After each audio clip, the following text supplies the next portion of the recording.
Le départ de la 4e et dernière étape du Tour de Moselle 2022 avait lieu devant le musée Georges de la Tour à Vic-sur-Seille, une étape longue de 149 km avec l'arrivée finale à Thionville. Dès le départ, l'allure était très rapide et sous l'effet du vent, de route étroite et sinueuse, le peloton se morcelait en 3 parties.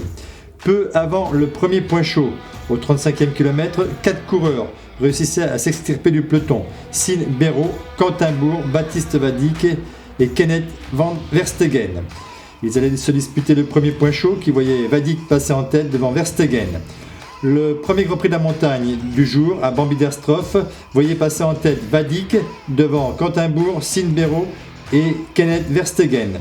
Quelques kilomètres plus loin, Léandre Huc revenait sur les 4 hommes de tête. On retrouvait donc 5 hommes en tête qui possédaient environ 1 minute 30 d'avance sur le peloton. Peloton parfaitement contrôlé par les coureurs de AG2R U23 Team, les coéquipiers du maillot blanc, aidés par moments par les coureurs du CC Tup qui voulaient placer leur Norvégien John Rai Johnsen pour le sprint et également les coureurs de l'équipe de Vendée.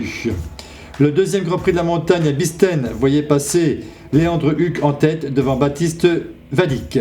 L'écart se réduisait et à l'amorce de la dernière difficulté du Tour de Moselle, la côte de Montenac, l'écart était inférieur à la minute.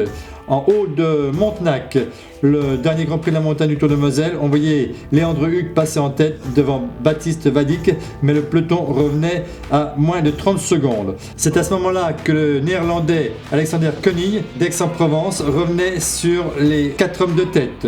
Mais l'équipe de Vendée faisait le forcing pour le regroupement général qui se produisait à une quinzaine de kilomètres de l'arrivée. L'équipe de Vendée, la meilleure équipe française en 2022, contrôlait parfaitement la situation et permettait à Émilien Janière de remporter le sprint avenue Foch à Thionville devant Mathias Piron, le coureur de Bourg-en-Bresse. Sur le podium final à Thionville, Clément Brasse-Afonso conservait le maillot orange de meilleur coureur du Grand Est, le maillot orange Crédit Mutuel. Le maillot de meilleur jeune, Ville de Thionville, Office municipal de sport de Thionville, et revenait sur les épaules de Jordan Labrosse. Le plus combatif du jour, le néerlandais Alexander Koenig, Aix-en-Provence, avec le maillot jaune France Pare-Brise.